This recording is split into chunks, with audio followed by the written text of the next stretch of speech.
श्री राधे, जय श्री राधे, राधे राधे, श्री राधे, श्री राधे, जय श्री राधे, श्री राधे, श्री राधे, जय श्री राधे, राधे राधे। बोलिए वृंदावन बिहारी लाल की जय। श्रीमद्भागवत महापुराण की जय। श्री व्यास जी महाराज की जय। श्री सुखदेव जी महाराज की जय। जय जय श्री राधेश्याम।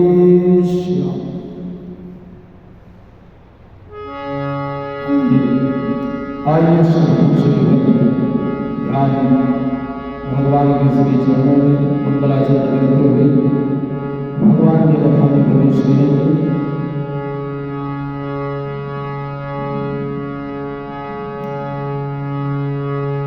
नारायणं नमस्कृत्यं नरं चैव नरोत्तमं देवीं सरस्वतीं व्यासं ततो जयमुदीरये। गौराङ्गं रसमयं नित्यं रसाचार्यं रसोत्सवं श्रीरामरसनदेवाख्यं सद्गुरुं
स्वामी श्री हनुमंतलाल जी के पावन श्री चरणों में इस राज का वारंवार होना।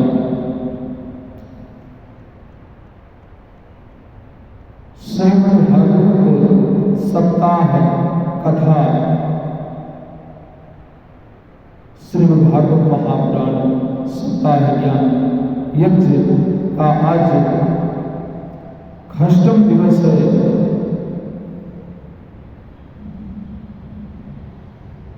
सबसे बड़ी रसिया श्री हनुमंतलाल जी, श्रोता वक्ता दोनों हनुमंतलाल जी हैं।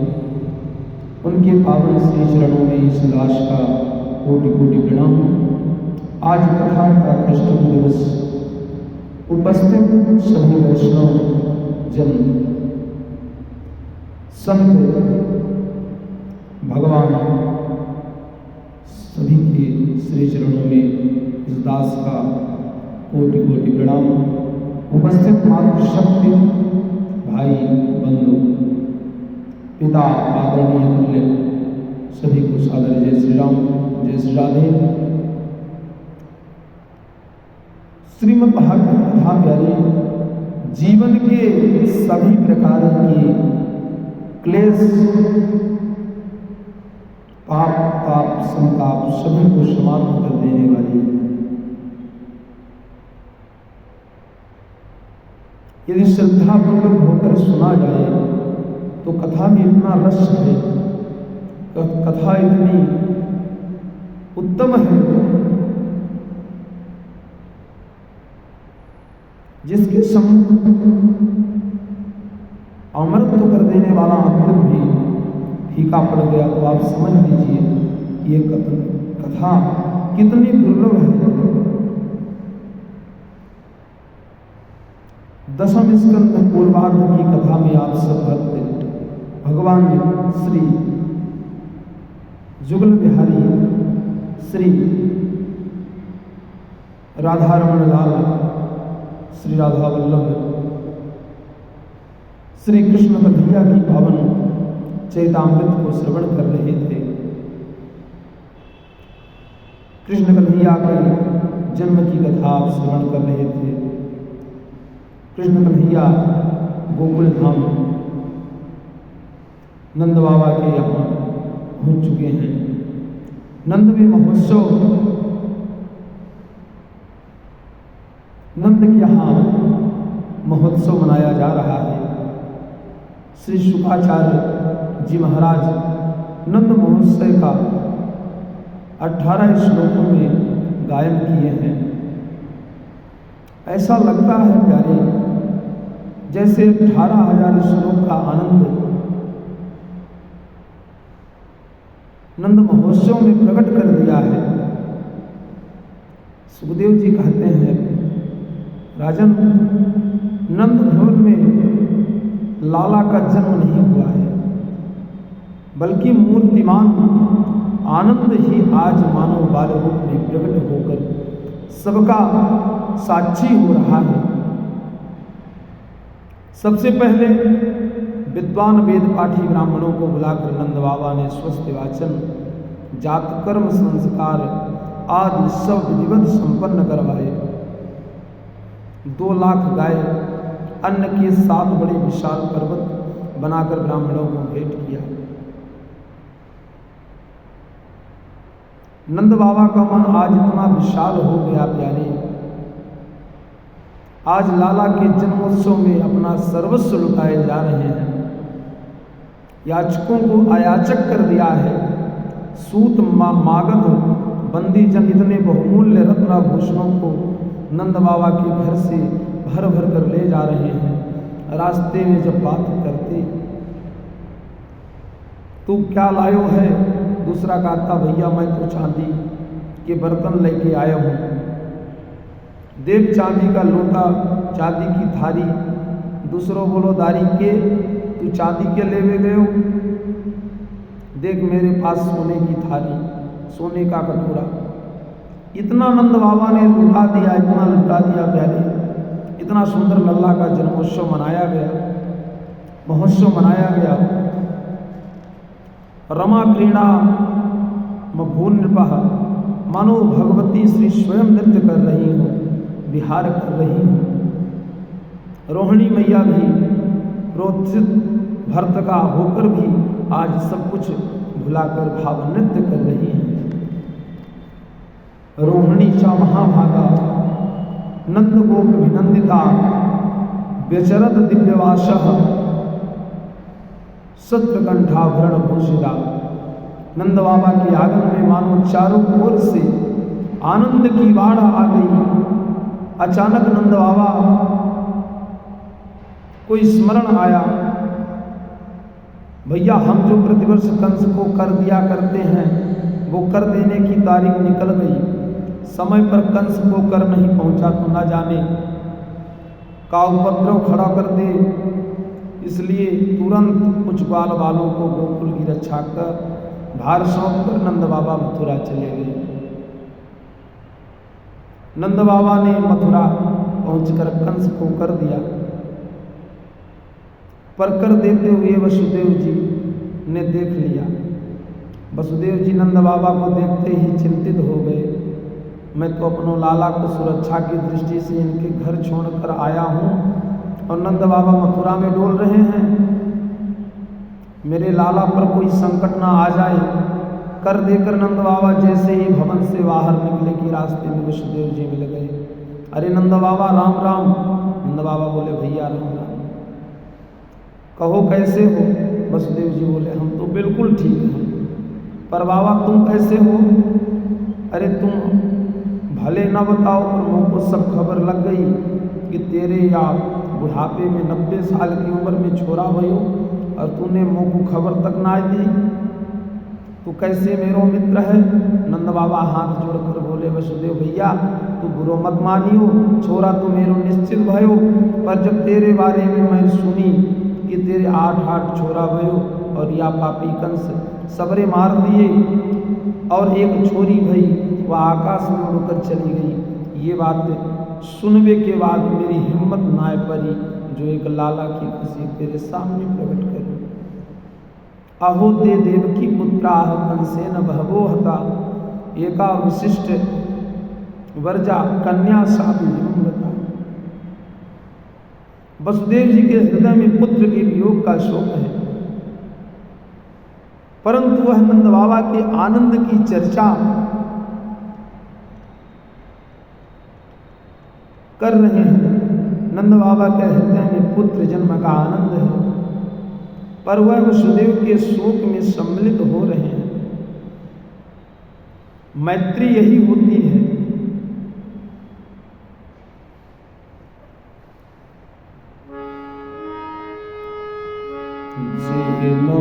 मित्र दुख होई दुखारी, तिन्हहि बिलोकते आतक भारी। निज दुख गिरी सब रज करि जाना, मित्रक दुख रज मेरु समाना।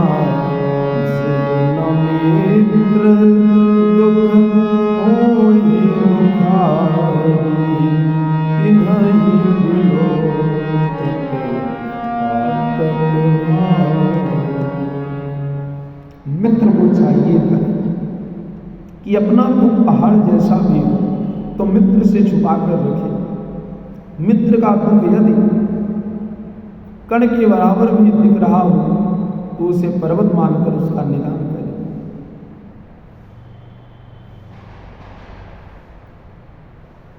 तो दोनों अपने सुख दुख की चर्चा एक दूसरे को बांट रहे हैं। वसुदेव को तो लाला की चिंता पड़ी, इसलिए तुरंत बोले, बाबा मैं ज्योतिष को पंडित हूँ और मेरी ज्योतिष विद्या बात बता रही है, आजकल तेरे ग्रह ठीक ना है। तेरे ग्रह तो ये कह रहे हैं कि तेरे गोकुल में कोई उत्पात हो व्यवहारो है, सो तू इधर उधर मत डोलियो, तू जल्दी जाकर अपने गोकुल में रह और उसको संभाल। रास्ते में नंद बाबा विचार करते हुए जा रहे हैं कि वसुदेव जीवन में कबहू झूठ नाय बोले। यदि बाने आशंका व्यक्त की तो निश्चित कोई न कोई उत्पात हो व्यवहारो होगो। हे नारायण मेरे छोरा की रक्षा करियो। भजन करते करते नंद बाबा तो घर को भागे और नंद बाबा घर पहुँचे ना पाए तब तक कन्हैया की मौसी जी पहुँच गई। आइए पूतना मोक्ष की कथा श्रवण करते हैं।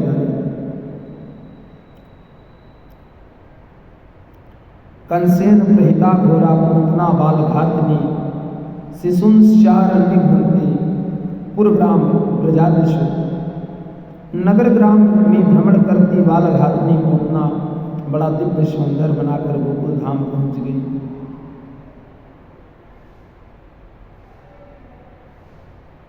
और नाटक करना प्रारंभ कर दी। अरे ये सौदा बहन बधाई हो बधाई हो। मैंने जैसे सुनी कि तो बुढ़ापे में छोरा भयो है, मैं खुशी के मारे बाबरी हो गई। घर के सब काम छोड़ दौड़ी दौड़ी तेरे लाला को मुँह देख के चलने आई। अब तू ऐसे आंखें फाड़ फाड़ कर खा देख रही है, मैं ना पहचानूं। यशोदा मैया बड़े चक्कर में पड़ गई। ये भगवान ये मेरी बहिना कहाँ से आई? आज से पहले या कि कब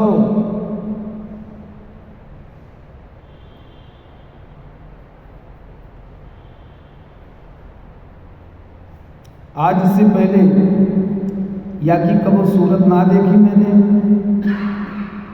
इतने प्यार से बधाई लेकर आई है, होगी जान पहचान की।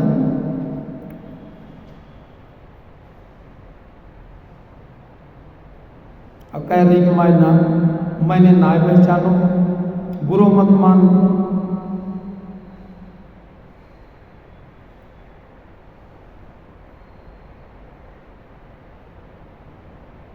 सबको यश देने वाली यशोदा मन में संकित हो रही है और ऊपर से स्वागत कर रही है। आओ आओ बहन, तुम सबन के आशीर्वाद को चमत्कार है, नहीं तो मैंने तो आशा ही छोड़ रखी। अब तो बहन जल्दी से जाकर मेरे लाला को आशीर्वाद देकर आ, फिर बाद में मैं तुमसे बात करूंगी। पूतना ने पूछा, कहाँ है तेरो लाला? मैया ने इशारा कर दियो, देख वन पालने में अब हलई सुबायो है, तू जगइयो मत पूतना पालने की ओर चल पड़ी।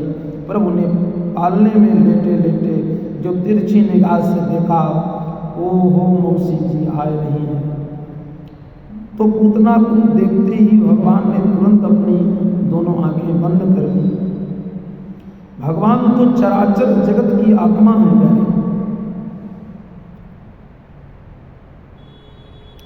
कौन किस भाव से आया है भगवान तो सब जानते हैं, परंतु पूतना को देखते ही नेत्र बंद क्यों कर लिए? इस पर संतों ने बड़े सुंदर सुंदर भाव दिए हैं। एक संत कहते हैं इसलिए नेत्र बंद किए, उन्होंने सोचा हम आए हैं दुष्टों का विनाश करने, लगता है ये काम पूतना मौसी से प्रारंभ करना पड़ेगा। तो इतने बड़े कार्य का शुभारंभ होने जा रहा है।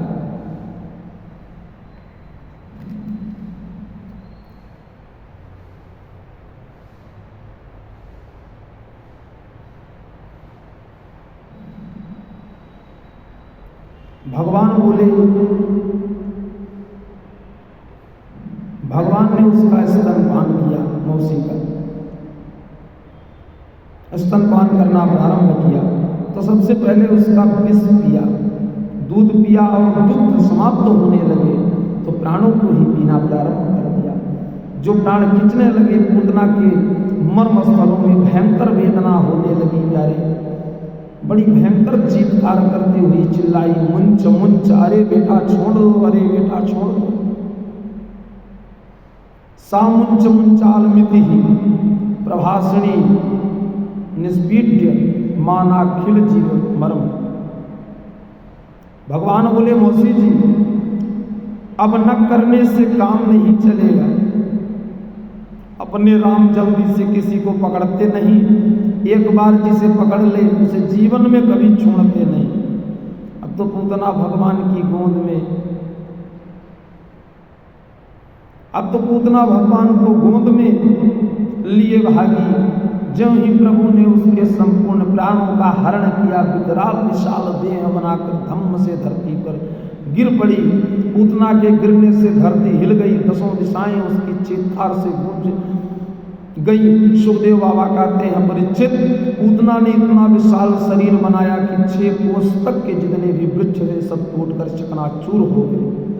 बोले गोविंदाय नमो नमः, बोलो राधे राधे राधे।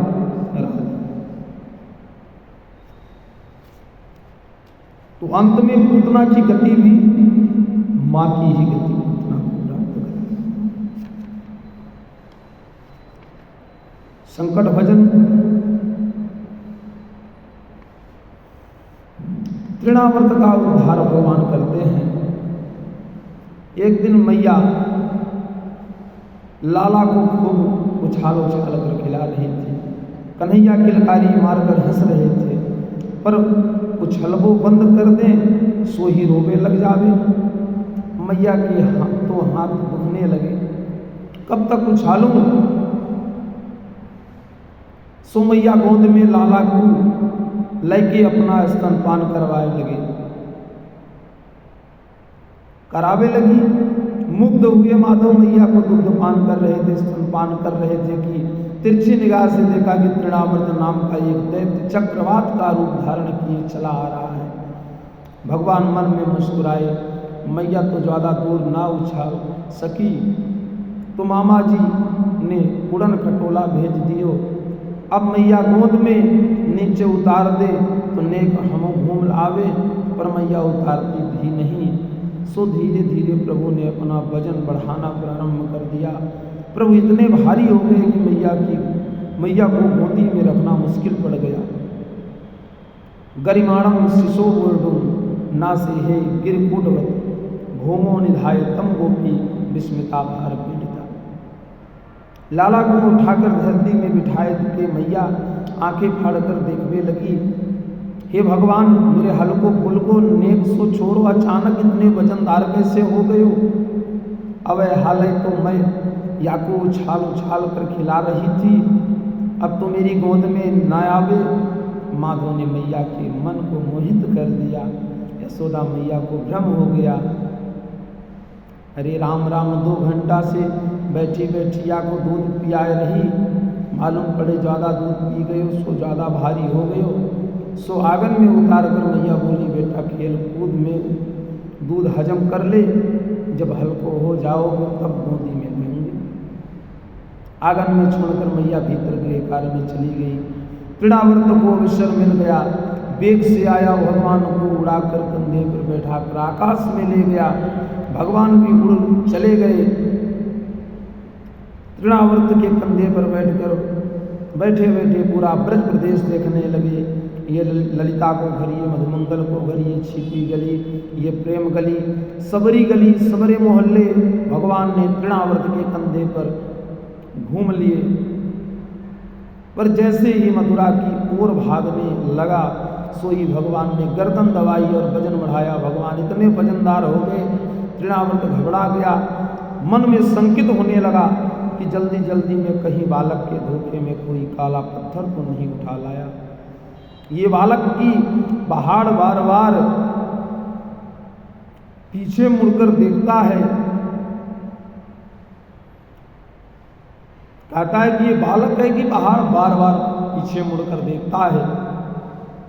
भगवान को हंसी आने लगी, प्यारे मेरे भक्त पत्थर में भी मुझे देखते हैं, मूर्ख मुझ में पत्थर देख रहा है। चलो इसकी खोपड़ी पत्थर पर ही पटक दूं।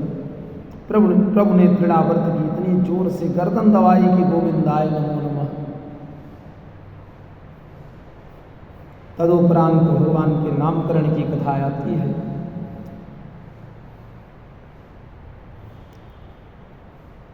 इधर मथुरा में वसुदेव जी एक एक दिन गिनते हुए विचार करते हैं,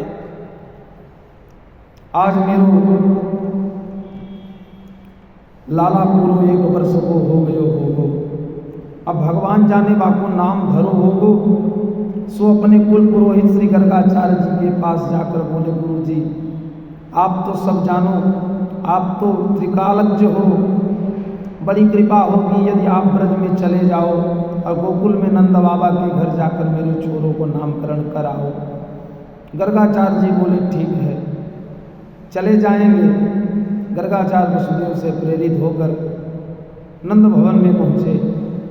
गोकुल में जैसे ही नंद भवन पहुँचे, नंद बाबा ने गर्गाचार्य को बड़ो भारी स्वागत किया। बाबा नंद बाबा तो संत ब्राह्मणन के अनंत भक्त थे प्यारे।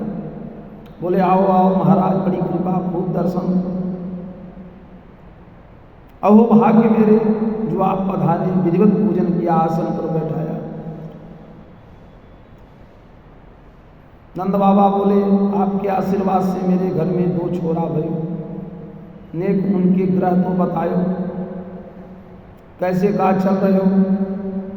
जब ते आए हैं तब ते कोई न कोई उत्पात होती हुई रहे। महाराज बाबा बोले का नाम रखो अपने छोरों का, कौन राशि है। नंद बाबा बोले अरे नाम धरवे का ध्यान ही कहाँ, अरे नाम धरवे को ध्यान ही ना धरो। गर्गाचार्य जी खूब आप हंसे, जय हो नंद बाबा, 1 साल को छोरा हो गए हो, अब तक नाम ना है बाको। नंद बाबा बोले महाराज अब आप जैसे संत पधारे हो तो आप हम तो प्रार्थना करेंगे कि आप ही आज नाम धरे जाओ।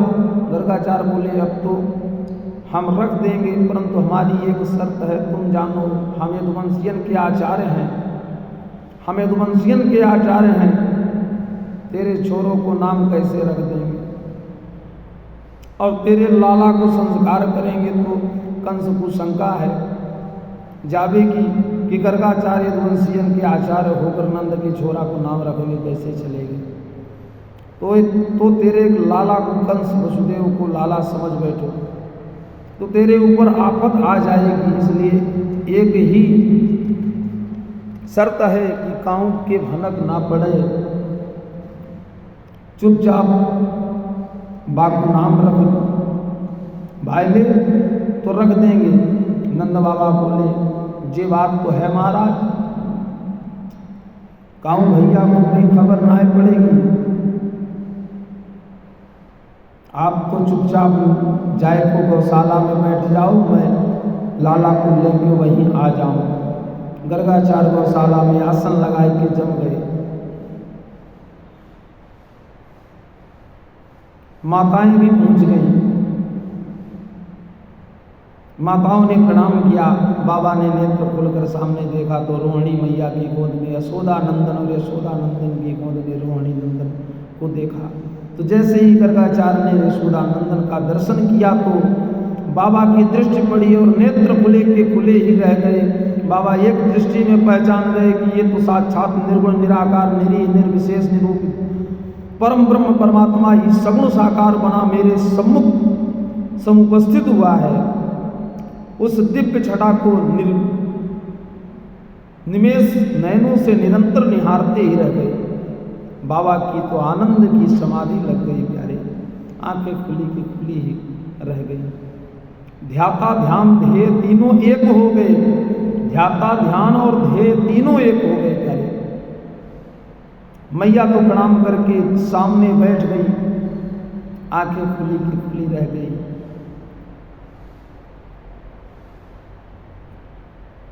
मैया बैठी बैठी सोच रही है, महाराज आंखें फाड़कर मेरे लाला की एक एक रेखा देख रहे होंगे,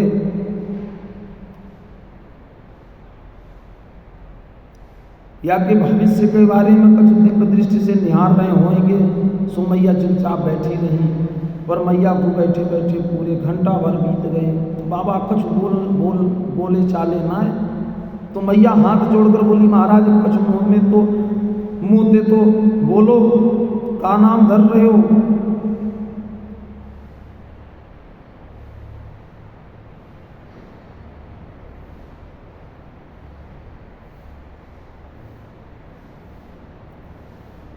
सावधान होकर बाबा मुस्कुराकर बोले, हाँ हाँ मैया, मैंने तेरे छोरों को नाम सोच लियो। मैया बोली, जय हो महाराज, ऐसे नाम सोचो कि मैं ही सोच में पड़ गई। बाबा आप कृपा करके जल्दी बताओ का नाम विचार कियो है। आपने बाबा मन ही मन सोचने लगे, आया था का नाम देवे को, पर याकू देखकर तो मैं अपनों ही नाम भूल गयो। जैसे तैसे गर्गाचार्य अपने आप को संभाल कर पुनः दोनों बालकों को निहारने लगे और देखते ही मन मुस्कुराए। ये अदला बदली कैसी दिख रही है, कहीं हमारी परीक्षा तो नहीं हो रही। यहां तो तुरंत यशोदा मैया से बोली, अयम ही रोहिणी पुत्रो रमयन सुहृदो गुणः अख्यास्ते राम इति बाला धिख्याद बलम विदुः। अरे मैया, तेरी गोदी में जो लाला है, जो निश्चित रूप से रोहिणी को लाला है, जो इतना सुना। मैया मुस्कुरा के रोहिणी की तरफ देखने लगी। बहना पक्को पंडित निकलो, खड़िया पलटन आए, देख ले, एक दृष्टि में ही कितनी जल्दी आपने पहचान लियो कि ये तेरो छोरा ही। और मैया हंसकर बोली, हाँ बाबा, आपने बिल्कुल ठीक कही, जे है तो रोहिणी को छोरा, पर हम दोनों आप बहना आपने छोरन में नेको अंतर ना समझे। अब तुझे बताओ या को नाम का रख रहे हो। बाबा बोले, मैया ये छोरो आगे चल के बहुत बलवान निकसो गयो, हम या को नाम बलराम रख रहे हो। और कछु याते संकर्षण भी कहेंगे। मैया बोली अच्छा महाराज जल्दी से या छोटे छोरों को नाम बताए दो। बाबा बोले मैया बस या के नाम के मत पूछो, बहूनि संत नामा निरूपाणी चासुतस्य दे गुण कर्मा निरूपाणी, गुण कर्मा निरूपाणी तान्यहम वेद नो जना। ये तेरो छोटो छोरो है ना, या के तो हजारन नाम पढ़ेंगे, इनके नाम अनेक अनुपा, कहाँ तक गिनाऊं?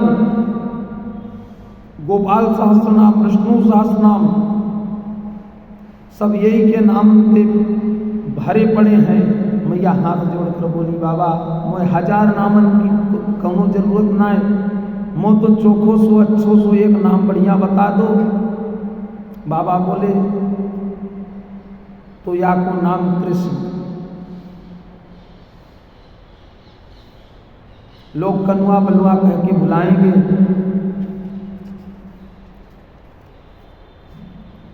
कालेन ब्रज तालपेना गोकुले राम केशव जानुभ्याम सहपाणिभ्याम रिंग मारो विजय।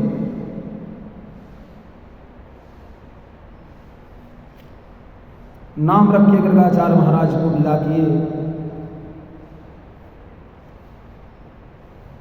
सम्मान के साथ श्री गर्गाचार्य महाराज अपने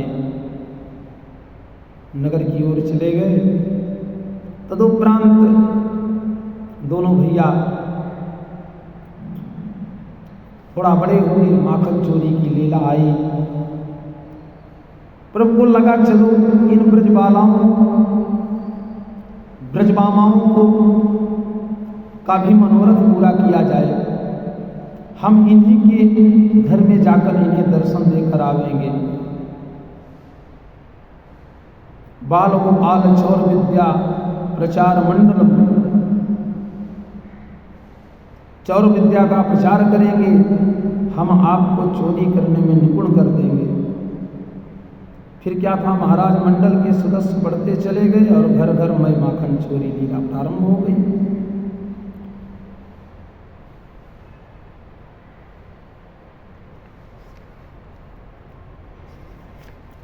भगवान की माखन चोरी की लीला बड़ी अद्भुत है प्यारे। समय अनुसार कथा को हम आगे बढ़ाएंगे, आप सब कथा को श्रवण करें। माखन चोरी की लीला प्रभु की अत्यधिक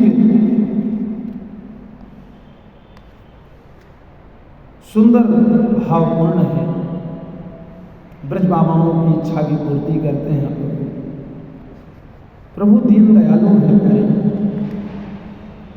प्रेम की पिपासा देख देख निज प्रेमियों को प्रेम का समुद्र सीमा तोड़ के बहाया है।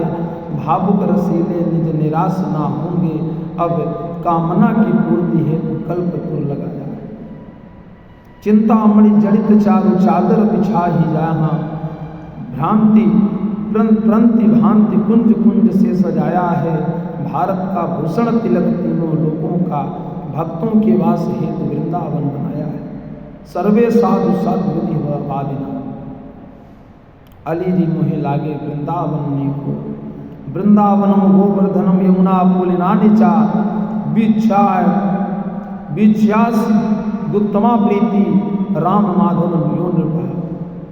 श्री दाऊ भैया के साथ गोविंद 4 वर्ष की अवस्था में गोकुल छोड़कर श्री धाम वृंदावन पधारे।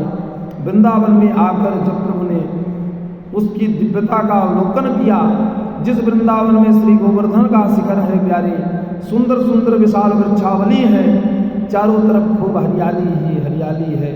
देख देख कर भगवान प्रसन्न हो रहे हैं। या हरियाली में तो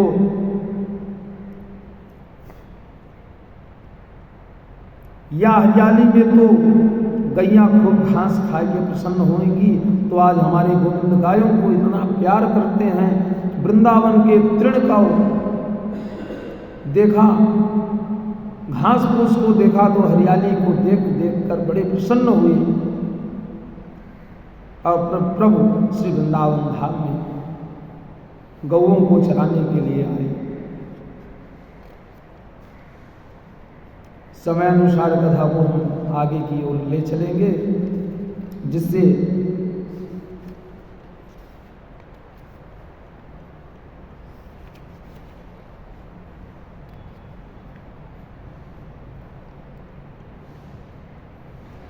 नील सरोरुह नीलमणि नील नीलधर श्याम, भगवान की दिव्य नीलमणि की क्रांति के ऊपर पीत पीतांबर जो भगवान का दमक रहा है प्यारे, ऐसे लग रहा है कि जैसे नीले नीले मेघमंडलों में बिजली चमक रही हो। प्रभु आपके कंठ में गुंजा की माला, सिर पर मोर का पंख, आपकी चार भुजाओं में एक हाथ में डंडा, एक हाथ में भोजन का ग्रास, एक हाथ में बंसी, एक हाथ में श्रृंगी, ये आपका गोप वेश कितना अद्भुत है। ऐसे हैं नंद नंदन श्री कृष्ण, आपके श्री चरणों में मेरा बारंबार प्रणाम है। इस प्रकार से ब्रह्मा जी ने बड़ी प्यारी स्तुति की।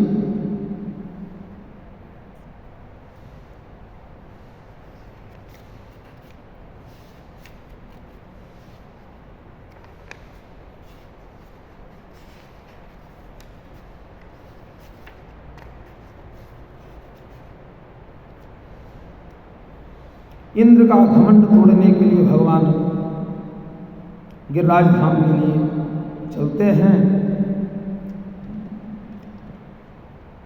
मैया ने दीपावली के दिन प्रातः काल उठते ही इंद्र पूजा के लिए तरह तरह के पकवान बनाने प्रारंभ कर दिए।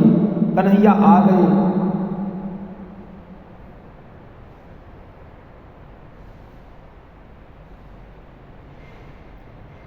मैया या सामान पूछ सकते, फैला मैं खाऊंगा।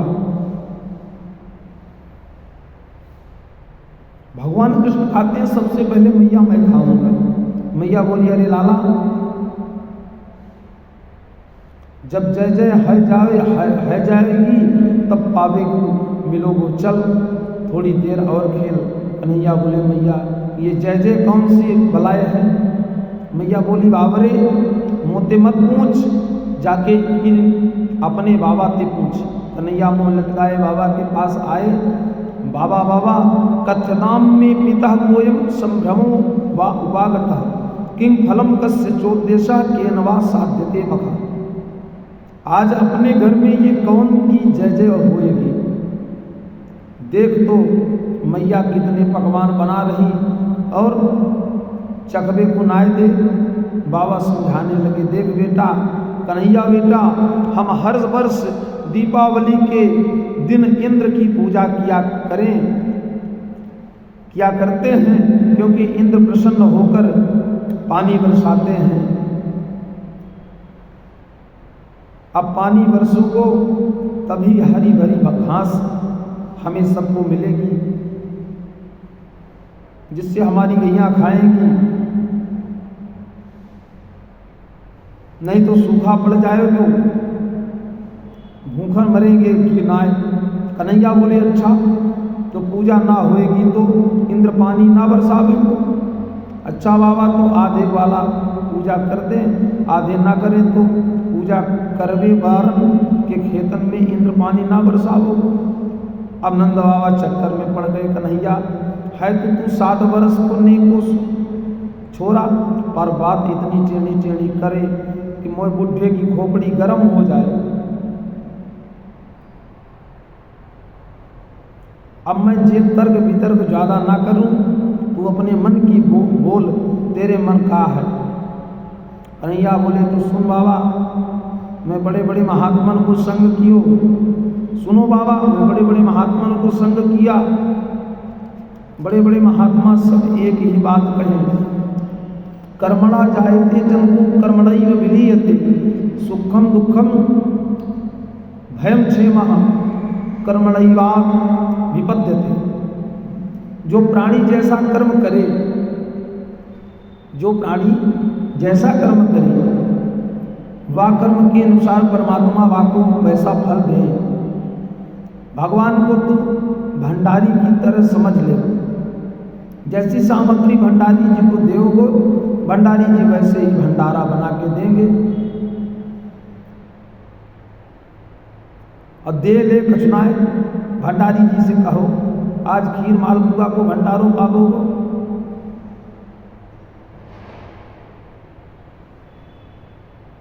सभी प्रकार के ब्रजवासी पूड़ी कचौड़ी पकौड़ी मुगौड़ी रसगुल्ला रसमलाई लड्डू जलेबी कलाकंद बर्फी इमरती रबड़ी ढेर सारी मिठाई भगवान की भर भर कर थाल लेकर चल पड़े। सब ब्रजवासी गोवर्धन की तलहटी में जा पहुँचे। ब्रजवासी बोले भैया कन्हैया का है तेरो देवता। भगवान बोले इतने बड़े 7 कोस में नाय दिख रहे। ब्रजवासी बोले अरे भगवान इतनो बड़ो देवता कैसे करेंगे आज जाकी पूजा। भगवान बोले हम खड़े तो हैं पुजारी, चलो आओ चलो जाओ स्नान कराओ। भर भर कर बड़े बड़े मटका पानी के ला ला कर गिरावे लगे। गिरिराज बाबा के ऊपर हजारन कलश पानी पटक दियो। हाँपते हुए लाला तेरे देवता पर हजारन कलश पानी पटक दियो। या कि मूछों के लिए ना भई ऐसे कब तक नहवावेंगे। अरे हमारे शालिग्राम भगवान को 100 ग्राम पानी में ही डुबकी लगा लेता है। भगवान बोले अब घबराओ मत, देवता में प्रार्थना करो, देवता से प्रार्थना करो तो वह कछ प्रबंध करो, ध्यान करो। सब आंखें बंद करके बोले गिरिराज बाबा कछ प्रबंध करो, नहीं तो पानी लाएगे तो बड़ो कठिन है। भगवान ने मन ही मन गंगा जी का ध्यान किया तो मानसी गंगा की धारा प्रकट हो गई। बोले मानसी गंगा मैया की जय। ब्रजवासी देखते ही हक्के बक्के रह गए। कन्हैया गजब हो गयो भैया, ये तो कितनी निर्मल जल धारा प्रकट है। हर हर गंगे प्रेम ते स्नान करावे लगे। बोले कन्हैया मान गए तेरो देवता बहुत चमत्कारी है। प्रेम ते स्नान करायो, गंध अक्षत पुष्प पूजन कियो, पकवान सब परोस के धर दिए, भोग लगायो, पर्दा डालो। कन्हैया बोले मेरे देवता को पर्दा की जरूरत ना है। वह चौरों में भोग लगाए लगो, बस सब ध्यान करो। सब आंख बंद करके ध्यान करवे लगे। अब एक रूप में भगवान नंद नंदन बने खड़े रहे और दूसरे रूप में गोवर्धन के शिखर पर 4 भुजा पसार कर बोले भोग लाओ। ब्रजवासियों नेत्र खोलकर जो भगवान के इस दिव्य रूप को देखा तो होश उड़ गए ब्रजवासियों के। भैया कन्हैया ये है का देवता। भगवान बोले हाँ ये है मेरो देवता। ब्रजवासियों ने कहा भैया गजब हो गई हो, बा इंद्र की पूजा करते करते मेरी सफ़ेद दाढ़ी हो गई। दाढ़ी के ये आज तक सूरत तक ना दिखायो। धन्य है जे देवता जो एक दिना की पूजा में ही मांग कर पावे लग गए। मैया देख कर बोली लाला एक बात तो बता, बड़ी देर से देख रही हूँ को तेरी शकल और तेरे देवता की शकल एक सी दिखे। कन्हैया हंसकर बोले मैया जा गैया को दूध मैं पीऊँ, बाय गैया के दूध मेरे देवता पियो।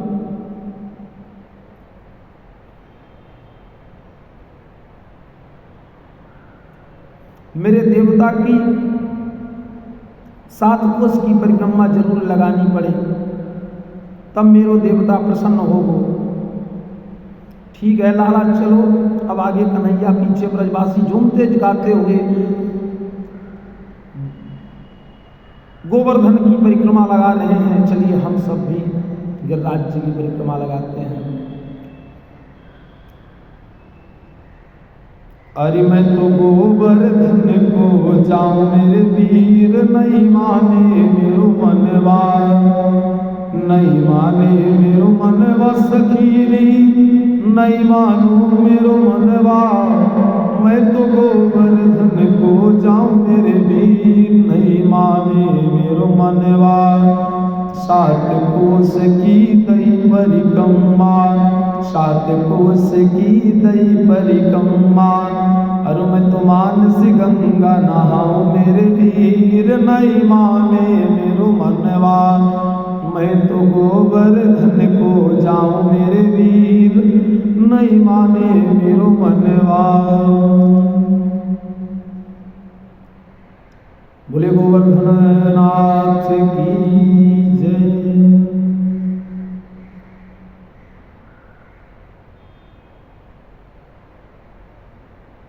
इंद्र की गोवर्धन की जय जयकार सुनकर, जैसे ही सुनी इंद्र ने, दौड़कर इंद्र से सब देवता बोले, सरकार आपका पत्ता साफ, वहां ब्रज में आपका नाम लेने वाला कोई नहीं बचा, सब गोवर्धन नाथ की जय बोल रहे हैं और ये सब श्री कृष्ण ने किया है।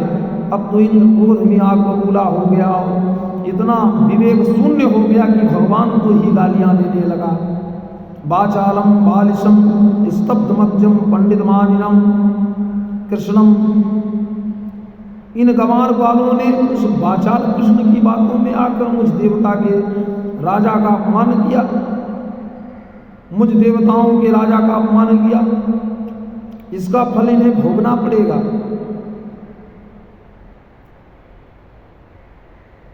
सांवर्तक मेघों को बुलाकर आदेश दिया, जाओ ब्रज प्रदेश में प्रलय मचा दो।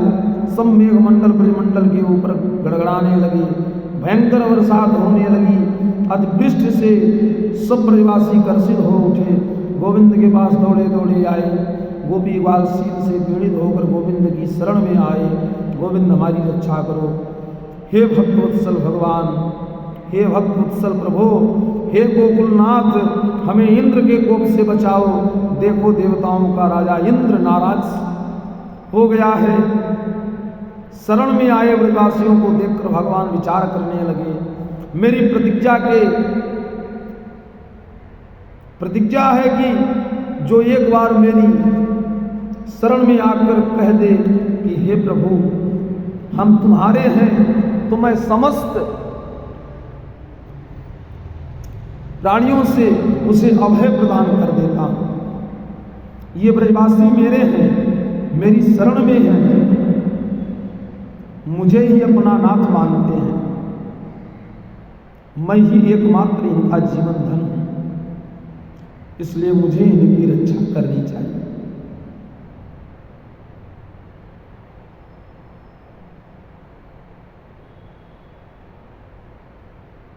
भगवान बोले, ब्रजवासियों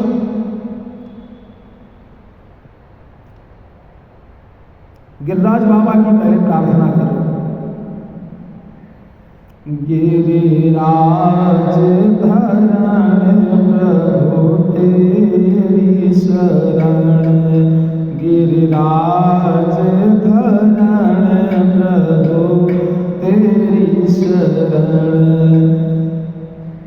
गिरिराज बाबा की जैसे प्रार्थना सभी ब्रजवासियों ने की।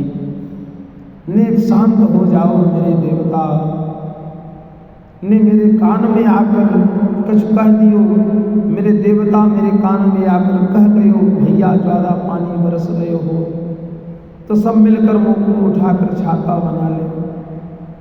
ब्रजवासी बोले, हे भगवान ये 7 कोस को इतनो लंबो चौड़ो देवता छाता कैसे बन जाओ? भगवान बोले, जब मेरे देवता ने मेरे कान में कह दियो तो अब बन ही जाओ। चलो एक बार प्रयास तो करते हैं।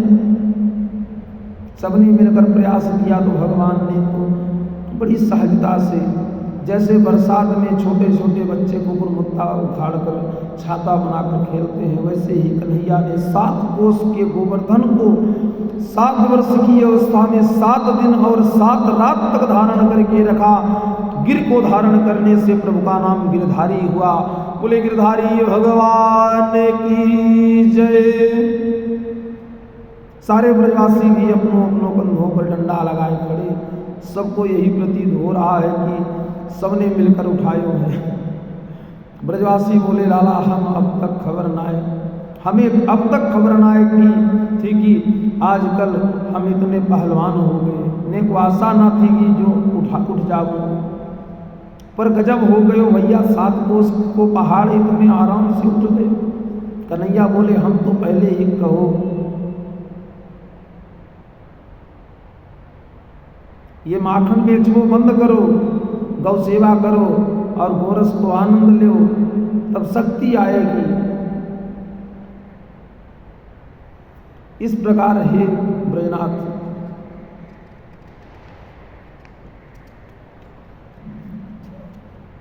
इंद्र को भी माफी मांगनी पड़ी। इंद्र आकर इंद्र पहचान गया कि ये वो साक्षात भगवान नारायण है। इंद्र भी माफी मांगा। महारास लीला की कथा है प्यारे। शरद पूर्णिमा की यह रात्रि मल्लिकादिक पुष्पों से बड़ी विभूषित हो रही है।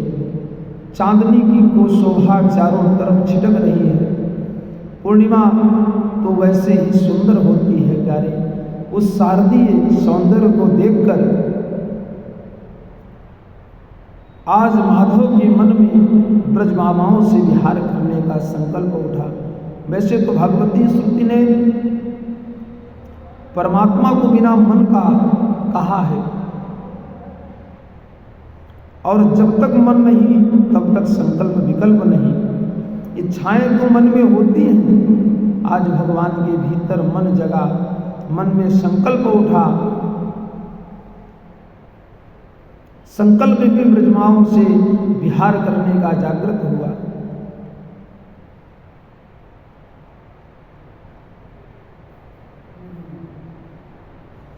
महारास लीला बड़ी अद्भुत लीला है प्यारे। प्रभु की लीला ही अद्भुत है प्यारे।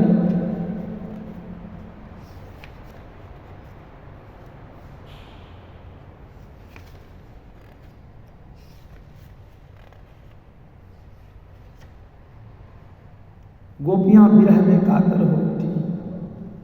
प्रभु के चरितामृत प्यारे।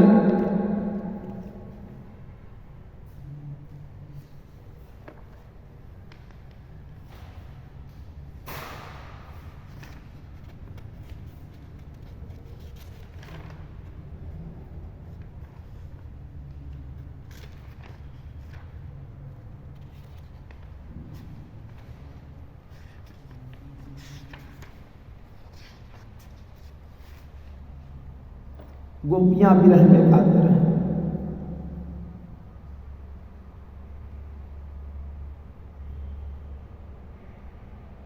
गोपियां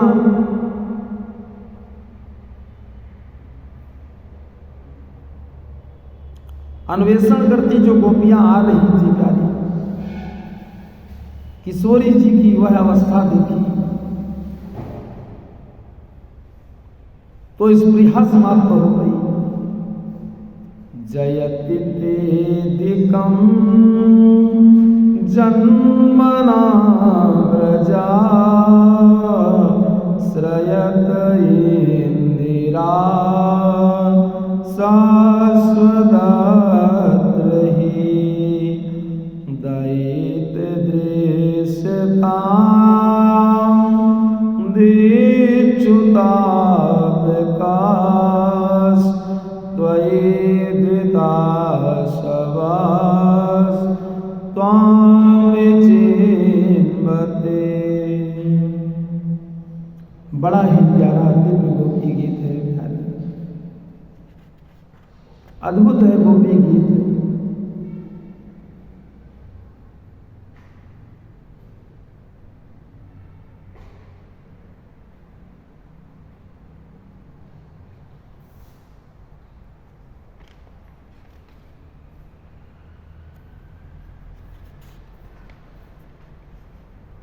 कंसमर्दन की कथा प्यारे बड़ी अद्भुत है। भगवान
प्रभु की लीला प्यारी अद्भुत है।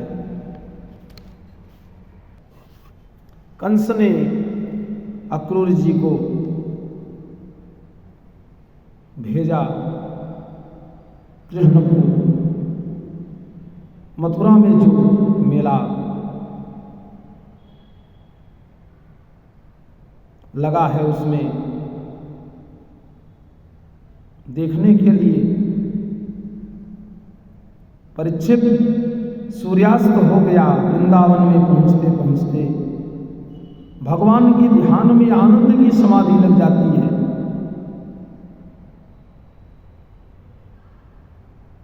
अब घोड़े तो तब चलेंगे जब कोई चलावेगा, घोड़े भी शांत खड़े हो जाएंगे। अक्रूर जी की समाधि लग जाए, कई घंटे बीत जाएं, होश आता है तब फिर घोड़े हाँकते हैं और घोड़े जहां 4 कदम और चले कि फिर समाधि लग गई। परिणामतः शाम को पहुंच पाए, सूर्यास्त हो गया। वृंदावन पहुंचते पहुंचते, जबकि मथुरा से वृंदावन को कोई पैदल भी जावे तो 2 घंटे से ज़्यादा ना लगे, पर इन्हें रथ से भी इतना समय लग गया। शाम का वक्त था। गौचारण करके गोविंद वापिस आए।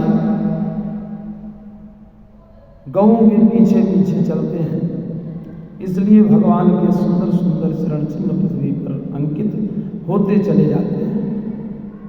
सभी का दर्शन करते हैं। शरद पूर्णिमा में 2 चंद्रमा एक साथ प्रकट हो गए। अक्रूर जी महाराज दौड़ पड़े और प्रभु के पाद पद्मों में जाकर लिपट गए। ऐसा प्रेम उमड़ा कि भगवान छुड़ाने पर भी छुड़ा नहीं पा रहे। बार बार उठाते हैं और उठते ही नहीं। प्रेमास्त्रु से भगवान ने पाद पद्मों का प्रक्षालन ही कर दिया। प्रभु ने जैसे तैसे उठाकर हृदय से लगाया। दाऊ भैया ने भी अक्रूर चाचा के प्रेम को देखकर गदगद हो गए। प्यारे दोनों भैया हाथ जोड़कर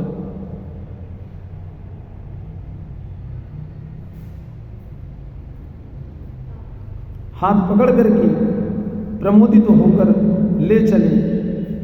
चलो चलो चाचा जी आ गए हैं, चाचा जी आ गए हैं। बड़ी प्रेम के साथ हाथ पकड़कर भीतर ले आए। बड़ा स्वागत किए, सत्कार किए, उन्हें भोजन कराए, बैठाए।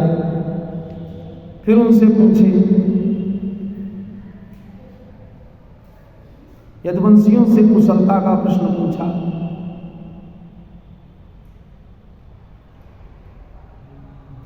चाचा जी, यदुवंशियों से कुशलता का प्रश्न पूछना ही गलत है, क्योंकि यदुवंशियों के शरीर में जो कंसधारी कैंसर पैदा हो गया है, उसके रहते कौन कुशल हो सकता है। अक्रूर जी ने कहा, ठीक कहा गोविंद।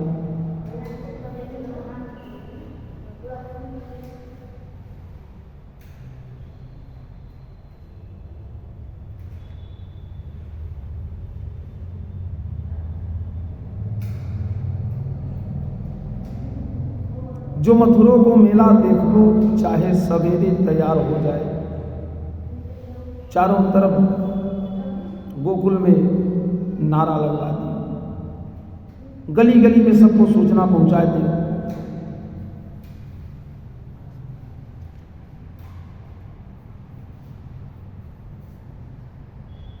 प्रभु देवियों को समझा रहे हैं, दिन रात की तरह संयोग वियोग आते ही रहते हैं। मात्र 2 दिन की बात है, 2 दिन में मथुरा से मैं वापस आ जाऊंगा। तो 2 दिन की बात है, उसमें तुम इतनी अधीर हो रही हो, किसी भी प्रकार से तुम्हें अपने धैर्य की रक्षा करते हुए मुझे विदा करना चाहिए। मैं परसों आ जाऊंगा। गोपियों के कान में शब्द पड़ा, मैं परसों आ जाऊंगा। तो गोपियों को एक आशा जगी, आपस में बोली, बहन हमारे प्यारे मथुरा में जाएं तो इन्हें कितना सुख मिलेगा और इनके दर्शन से मथुरावासियों को कितना सुख मिलेगा। अतः हमें उस सुख में विक्षेप नहीं कर डालना चाहिए।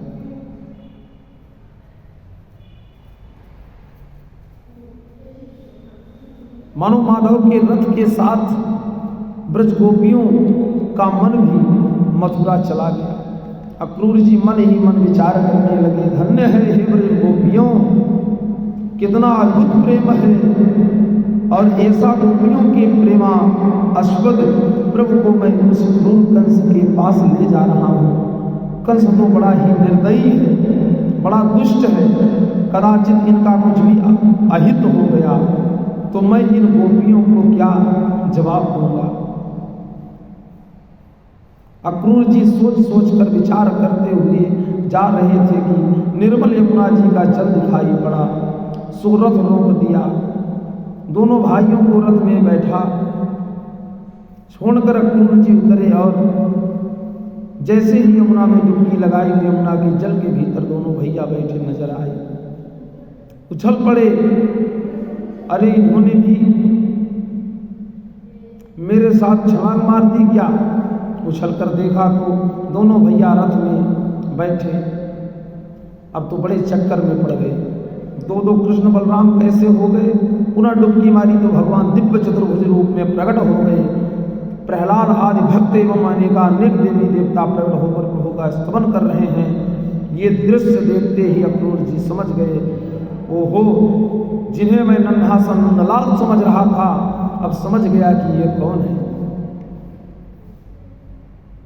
मैं पहचान गया, आप समस्त जगत के कारणों के भी कारण साक्षात आदि पुरुष नारायण हैं। आपने आपके नाभि कमल से ब्रह्मा जी प्रकट हुए, जिन्होंने समस्त संसार की रचना की है। ऐसे हैं प्रभु, आपको मेरा प्रणाम है।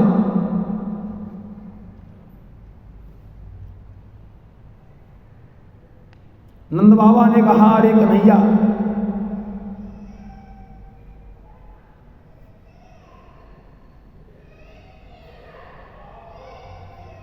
मथुरा को गोविंद हमारे पहुंच गए। नंद बाबा ने कहा, रे कन्हैया बेटा, बड़ी देर लगा दी तेने आवे में, हम अपनी बैलगाड़ी में कब ते आए गए। भगवान बोले, बाबा हमने तो नेको देर ना करी, पर चाचा जी ने यमुना जी में नहावे में घंटा लगा दियो, तब कोई बात ना लाला, आराम कर, कल मेला घूमने चलेंगे। भगवान बोले ठीक है, एक प्रहर बाकी है, आप आज्ञा करो तो कुछ घूम आए आज, बाकी कल घूम लेंगे। नंद बाबा बोले, खबरदार, ये अपनो वृंदावन ना आए, जो मुँह उठाए चल दिए, ये कंस की नगरी है, तेरे को भरोसा कौन से लड़ भिड़ जाए, मैं न भेजने वारे। दाऊ जी बोले, बाबा आप मुझे आज्ञा दो, मैं बड़ो समझदार हूँ, कौन से झगड़ा नाय होगो, मैं लाला को घुमाए के तुरंत रात हो गई से पहले ले आऊँगा। नंद बाबा समझ गए छोरन के खूब मन है, तो ठीक है, मेला ठेला में तू छोरा छापरी घूमे फिरे, चल ठीक है बलराम, मैं तो भरोसा कर लूँ, पर जापे मोए ने को विश्वास ना है, और देख ज्यादा रात मत करियो और काउन से झगड़ा ना हो, जल्दी ठीक जल्दी आ जाइयो। हाथ पकड़कर दाऊ जी चल दिए। श्री रामा आदि ग्वाला भी आए हैं। ग्वाल मंडली के साथ गोविंद मथुरा में प्रविष्ट हुए। मिथिलापुरी और मथुरापुरी की लीलाएं बहुत कुछ मिलती जुलती हैं प्यारे। मिथिलापुरी में राम जी बड़े भाई थे, इसलिए गुरु जी ने आज्ञा मांगकर लखनलाल जी को घुमाने ले गए। अब भगवान कृष्ण छोटे हैं, दाऊ भैया बड़े हैं, सो बाबा से आज्ञा लेकर जा रहे हैं। जैसे ही मथुरा में प्रवेश किया कि पूरी मथुरापुरी हल्ला में हल्ला मच गया। ये भैया पूतना को मारो बारो छोरा आ गए हो, कोई कहे ये भैया 7 कोस को गोवर्धन उठावे बारो लाला आ गए हो। जो जब जहाँ सुनता है वहीं से भागता है। धाय धाम काम सब त्यागी, मनोरंग निधि लूटन लागी।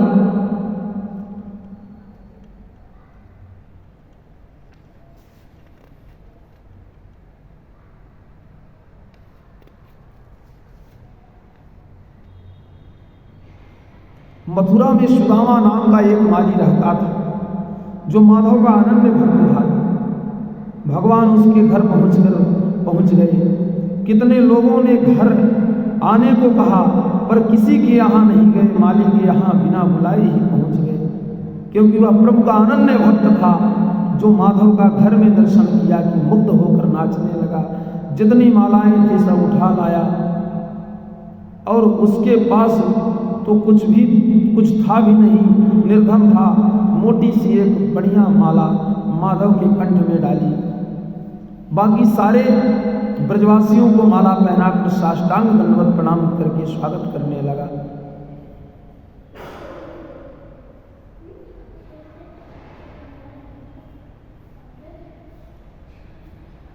भगवान ने सुदामा माली का कल्याण किया।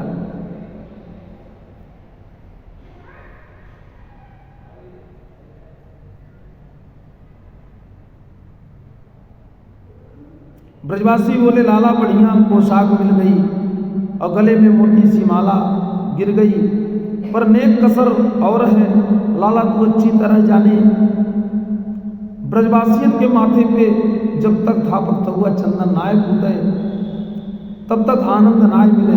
4 कदम और आगे बढ़े तो क्या देखा कि 3 जगह से टेढ़ी मेढ़ी कुबड़ी चंदन का पात्र लिए चली आ रही है, बड़ी सुगंध आ रही है। देखते ही भगवान ने आवाज लगाई, अरे सुंदरी कुब्जा ने जिंदगी में पहली बार ये संबोधन सुना। सुंदरी संबोधन सुनते ही तुरंत पीछे मुड़ी और माधव की छटा देखते ही दौड़ी दौड़ी चली आई।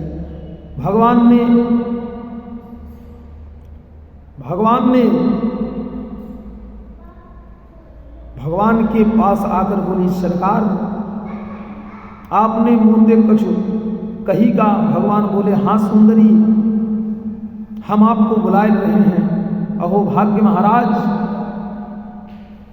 कहो। भगवान बोले, पहले तो आप अपनो परिचय दो कि आप कौन हो। कुब्जा ने प्रसन्नता पूर्वक परिचय दिया। दास स्महम सुंदरम कंस संवेदा त्रिवक्र नामा। महाराज मैं कंस की दासी सैरंध्री हूँ। मेरे हाथ का घिसा हुआ चंदन पूरे मधुपुरी में इतना प्रसिद्ध है कि भोजपति कंस को भी मेरा चंदन बहुत पसंद आया, इसलिए दरबार में चंदन देने की सेवा करती हूँ। भगवान बोले, महाराज कंस मेरे सगे मामा जी हैं।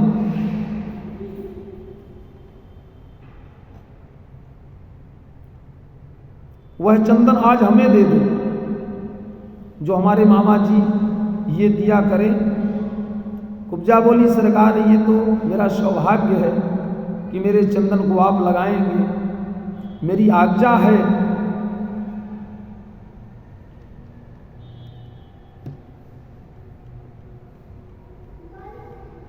आपकी आज्ञा क्या है? प्रभु बोले, दे दो। अब बेचारी 3 जगह से टेढ़ी कुब्जा चंदन ले लेकर भगवान के माथे पर लेपन करने लगी। ब्रजवासी भी आगे बढ़े रहे। हाँ देवी जी नेक इतकू भी देखते देखते सबरो चंदन ब्रजवासियों के माथे में पोत दियो। थोड़े बहुत टिपकी में तो ब्रजवासियों को आनंद आवे नहीं। गलछप्पा संप्रदाय ब्रजवासियों की अलग पूरा मुंह जब तक चंदन में नाय लिपट जाए तब तक आनंद नाय आवे। सब चंदन पोत लियो ब्रजवासियों ने, पूरो पात्र ही खाली कर दियो। ब्रजवासी बोले, लाला या चंदन में तो बड़ी तरावट है भैया, बड़ी खुशबू है, बहुत आनंद आ गयो। अब पर एक बात जरूर कहनी पड़ेगी। तेने अब बा बेचारी को सबरो चंदन पोत लियो और लियो कछनाए। दरबार में लेके जाती तो कितनी इनाम मिलतो। भगवान बोले, अरे ऐसी बात, हम ऐसी कीमती चीज देंगे जो काउना ना दी होए। भगवान तुरंत कुब्जा के पास आए, पैर के अंगूठे को अपने श्री चरणों के अंगूठे से दबाए कर बाकी होड़ी से हाथ लगाए दिए। दाऊ जी तो मुंह फेर कर बोले, कन्हैया ध्यान रखियो, ये वृंदावन ना है। भगवान हंसकर बोले, दाऊ भैया चिंता मत करियो, मोको पूरा ध्यान है। ग्वाला से हंसकर बोले, कन्हैया कुछ है जाए।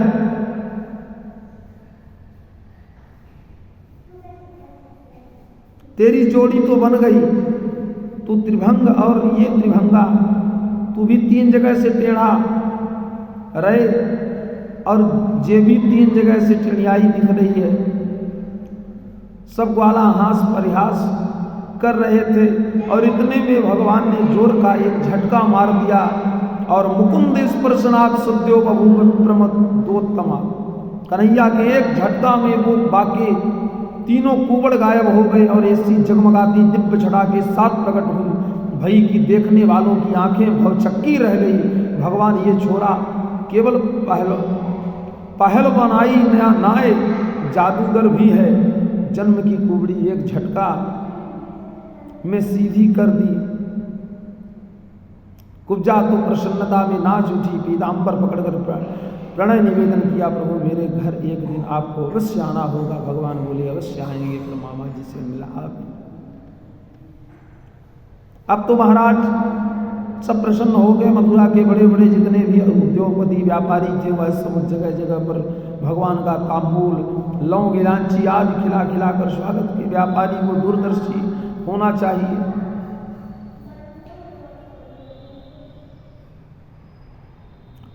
आगे बढ़े दिव्य सभागार में पहुंचे, जहां पर भगवान परशुराम द्वारा प्रदत्त कंस का बहुत विशाल धनुष रखा हुआ था। धनुष को देखते ही प्रभु बोले दाऊ भैया आज्ञा करो, नेक धनुष एक छू के देख ले। दाऊ जी हंसकर बोले अपने मामा जी को धनुष है। धनुष के आसपास जो रक्षक सैनिक खड़े थे वे सब हंसने लगे। कल का बच्चा अभी दूध के दांत गिरे नहीं और महाराज का धनुष उठाने चल दिया। दाऊ जी इशारा में बोले लाला नेक इनको उठाए के तो दिखाई दे। तुरंत आगे बढ़े और पलक झपकते बाएं हाथ से धनुष उठा लिया और जो प्रत्यंचा चढ़ाई की धड़ाम से 2 टुकड़े हो गए। इतनी भयंकर शब्द हुआ कि धरती हिल गई और कंस को बेचारा सिंहासन से गिरते गिरते बचा। सैनिक सब मारने दौड़ पड़े। दाऊ बोले लाला आधा टुकड़ा जल्दी फेंक और धनुष के ही आधे आधे टुकड़ों से सैनिकों को वह पिटाई की कि सैनिक प्राण बचाकर भागते ही नजर आए। कंस के पास पहुंचकर बोले सरकार गजब हो गया, आपके भांजे ने धनुष तोड़ दिया। जो कंस ने सुना कि धनुष तोड़ दिया तो उसे पक्का विश्वास हो गया कि हमारी भी गारंटी खत्म। भगवान परशुराम जी ने कहा था धनुष कोई तोड़ नहीं सकता और जो तोड़ देगा वह तुझे छोड़ नहीं सकता। इसलिए वह वचन याद आ गया और बहुत घबरा गया। अब तो कंस को ये हाल हो गयो कि उसे हर काली चीज में कृष्ण नजर आते हैं। भोजन करते समय दाल में काला जीरा भी दिखे, थाली में थाली फेंक देता है, आ गया। काला काला पानी पीते समय काली छाया जलने दिखे तो लोटा फेंक देता है। सामने वाले की आंखों को काली पुतलियों में कृष्ण कन्हैया नाचता नजर आता है। बताओ ऐसा भजन कौन कर सकता है? भय के द्वारा ही सही, परंतु कितना भजन का कर रहा है जो 24 घंटे भगवान को ही देख रहा है। रात्रि होने वाली थी, समय पर्याप्त हो चुका, इसलिए भगवान लौटकर बाबा के पास विश्राम घाट आए। नंद बाबा बोले बेटा घूम आए हो? भगवान बोले हाँ बाबा। बाबा ने पूछा लड़ाई झगड़ा तो नाय की हो? भगवान बोले नाय बाबा। चुपचाप बाबा के पास आए के सो गए। अब इधर कंस को नींद नहीं, थोड़ी बहुत नींद आ भी जाए तो भयंकर स्वप्न देखता है।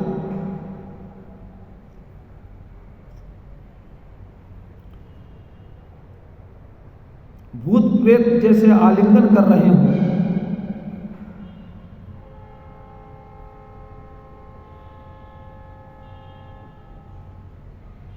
भगवान के हाथ का मरा कोई यम सदन नहीं जाता। क्यों? यम साधनम कहा। यम साधनम का मतलब है यमई साध्यते, यम नियम आदि अष्टांग योगों की सिद्धि से जो गति योगियों को मिलती है वह एक थप्पड़ में हम तुम्हें दे देंगे। महावत कुपित हो गया, मदांध हाथी खड़ा था, उसमें अंकुश मारकर भगवान की तरफ दौड़ा दिया। भगवान ने भी दौड़कर उसके दोनों लंबे दांत पकड़कर जोर का झटका मारा। हाथी पूरा वेदांती बिना दांत का हो गया। दाऊ जी बोले, लाला एक दांत मोकू फेंक। सो एक दांत दाऊ जी की ओर उछाल दिया। दोनों भाइयों ने बाकी दांत से बाकी पीठ एक कर दी। हाथी महावत दोनों ही मार दिए। भगवान बोले, दाऊ भैया जब दरवाजे पे खटपट है तो भीतर ही गड़बड़ होएगो, खाली हाथ जाबो ठीक नाय, या हाथी के दांत ये संग ले चलो। तो रक्त रंजित हाथ का दांत कंधे पर धर कर दोनों भैया भीतर पहुंचे। जो भीतर प्रवेश किया तो सभा में हजारों व्यक्ति बैठे थे। उन लाखों आंखों ने एक साथ भगवान को देखा और सब अपनी अपनी भावना से अलग अलग रूपों में भगवान का दर्शन कर रहे। सुखदेव बाबा वर्णन करते हैं, मल्ला नाम से निर्णयाम नरवरः स्त्रीणाम स्वरो मूर्तिमानः गोपानां स्वजनोषदां चिद्भुजां शास्ता स्वपुन्ना पित्रो शिशु। श्रुतियां प्रभु को संबोधन करती हैं, श्रुतियां प्रभु को संबोधन करती हैं। रसो वही रसा, परमात्मा तो स्वरूप है, रस स्वरूप है। अतः सारे रस आज एक साथ प्रकट हो गए। पहलवानों ने देखा तो ऐसे लगा जैसे साक्षात कठोर ब्रज की मूर्ति मत खड़ा है।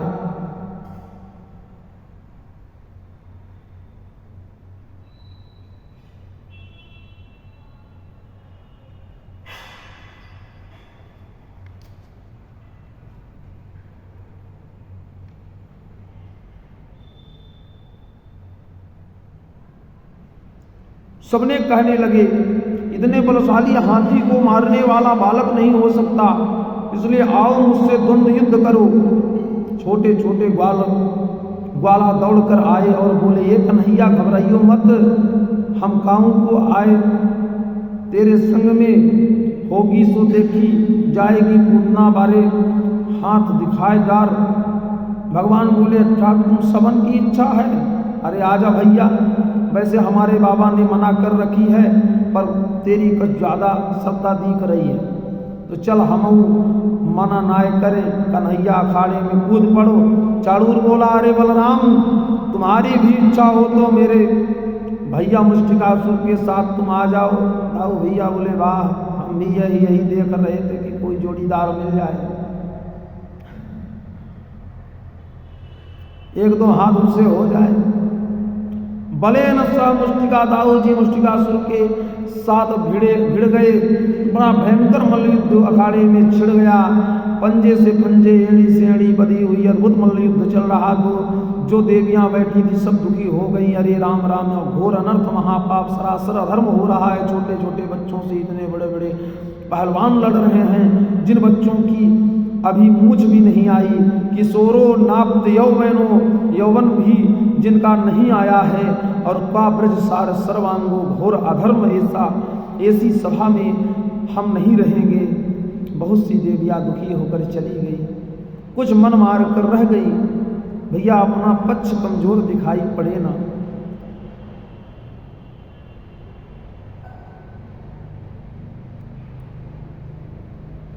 तो मैच देखने में आनंद नहीं आता। कहाँ हमारे कृष्ण कन्हैया इतने छोटे से और कहाँ इतने पहाड़ जैसे पहलवान। हम ऐसा मल्लयुद्ध नहीं देखना, हमें ऐसा मल्लयुद्ध नहीं देखना। ऐसा कहकर उठकर चली गई। कुछ मन मार कर रह गई कि शायद कुछ चमत्कार हो। बहुत चमत्कार सुने हैं। लड़ते लड़ते बड़ी देर हो गई तो उच्च सिंहासन पर बैठे कंस को बड़ा क्रोध आने लगा। चाणूर को इशारा किया, मूर्ख घंटा भर हो गया, ये छोटे छोटे बच्चों का को एक मुक्का मारकर समाप्त क्यों नहीं करता। चाणूर को जोश आ गया। मालिक का संकेत पाते ही दोनों हाथ बांध कर दौड़ा और पूरी ताकत से भगवान की छाती पर एक मुक्का मार दिया। पर सुखदेव बाबा कहते हैं, परिचित वह मुक्का ऐसे लगा जैसे मतवाले हाथी कोई माला फेंक कर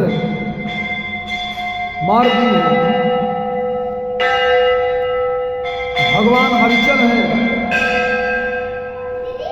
भगवान अविचल खड़े रहे और मुस्कुराने के बाद बोले, तूने मुक्का चलाया तो थोड़ी सी थप्पड़ हमारी खा दे। और यूं कहकर भगवान ने जो घुमाकर 1 घंटा लड़ने के बाद उसे एक चांटा मारा कि एक चांटे में चारों कोने चित्त गिरा, चाड़ूर चकनाचूर हो गया। दाऊ महाराज ने भी मुष्टिकासुर को एक मुष्टिका घुमाकर मारी, एक मुष्टिका में ही मुष्टिकासुर मारा गया। सल और तोसल नाम के 2 पहलवान और आ धमके तो दोनों भाइयों ने मिलकर उन दोनों को भी ठिकाने लगा दिया। गोविंदाय नमो नमः हो गया उनका। कूट नाम का दैत्य कूदता हुआ आया तो कन्हैया ने दौड़कर 2 मुक्के मारकर कूट को भी कूट डाला। बाकी पहलवान अपने आप ही प्राण बचाकर भागने लगे। अब तो कंस का क्रोध पराकाष्ठा पर पहुंच गया।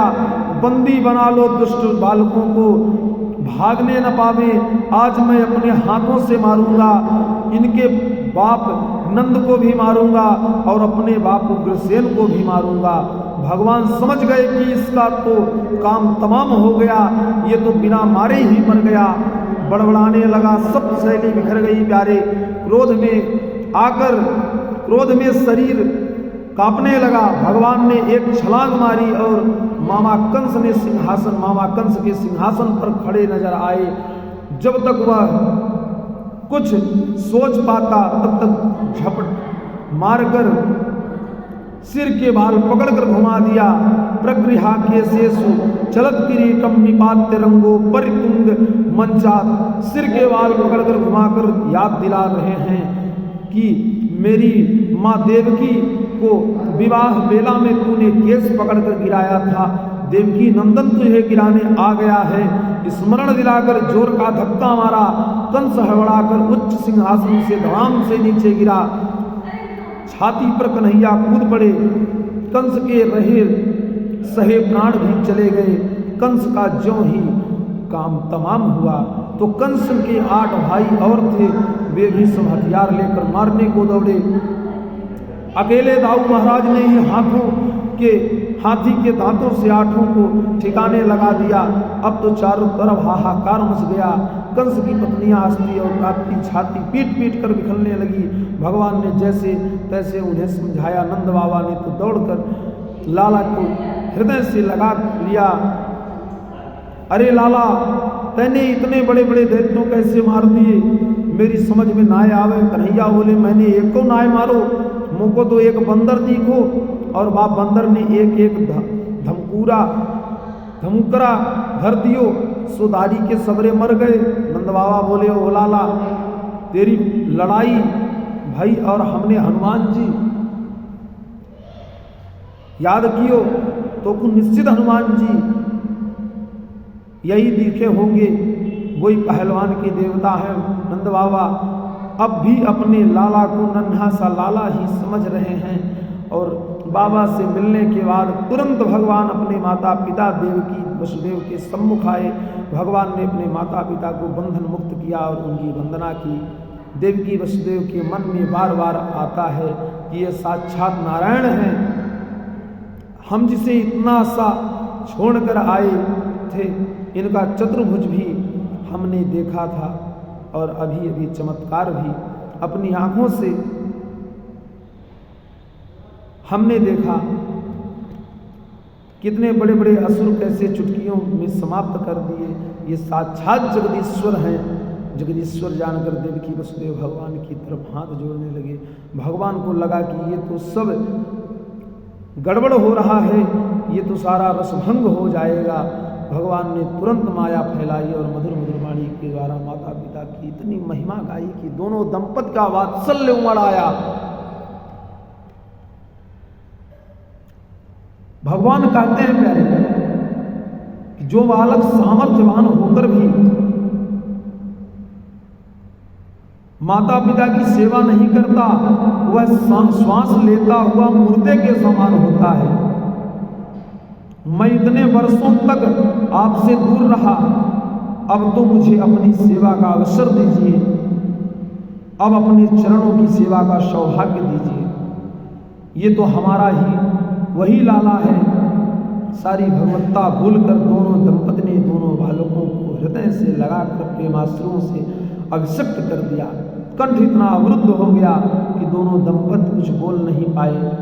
भगवान ने तुरंत महाराज उग्रसेन को मथुरा नरेश घोषित कर दिया। उग्रसेन महाराज की बहुत बार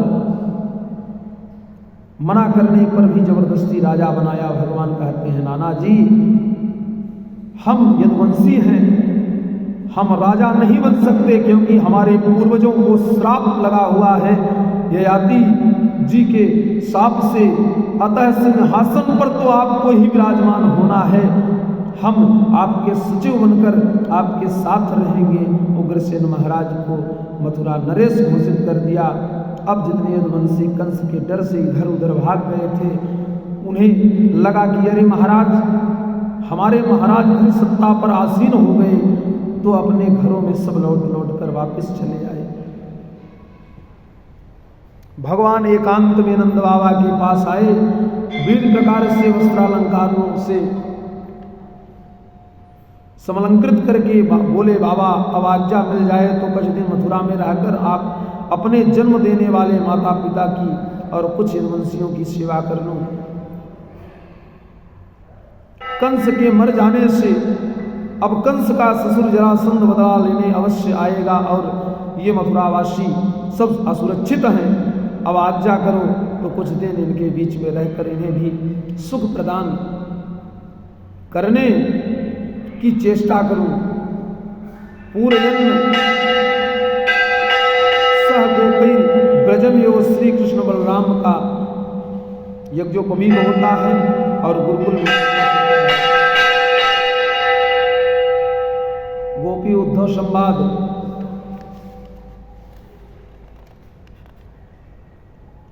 गोपी उद्धव जी का बड़ा सुंदर संवाद प्यारे होता है। तदुपरांत समय अनुसार कथा को हम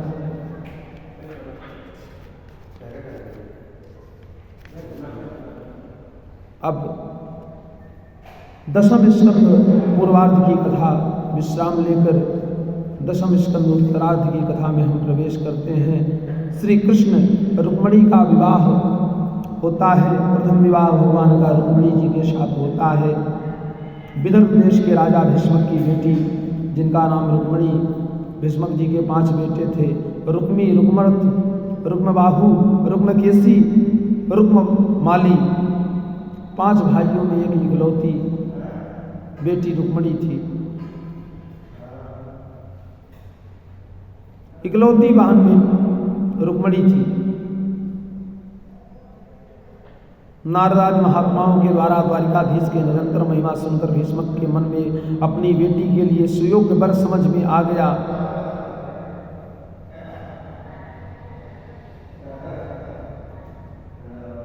पांचों पुत्रों से परामर्श लिया, पुत्र तुम भी समझदार हो गए हो, मेरा तो मन हो रहा है क्यों न द्वारिकाधीश कृष्ण से तुम्हारी बहन का विवाह कर दिया जाए।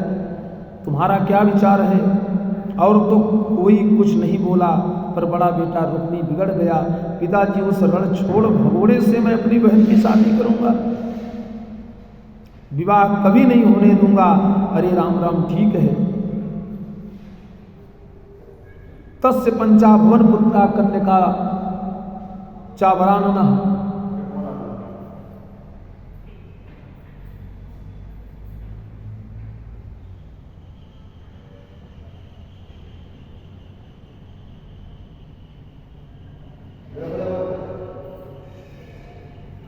जब तेरा यही निर्णय है तो अब जहां भी संबंध करना हो वहां तू करना, मैं कोई चर्चा आज के बाद नहीं करूंगा।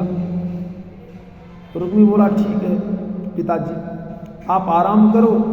बेटा उठकर गया और दूसरे दिन लौटकर कहता है, पिताजी परसों बारात आ रही है। और भीष्मक चौके परसों बारात कैसे आ रही है? इतना जल्दी संबंध किससे पक्का करके चले आए? रुक्मी कहता है, सिंधु नरेश दमघोष पुत्र शिशुपाल से हमने संबंध पक्का कर दिया।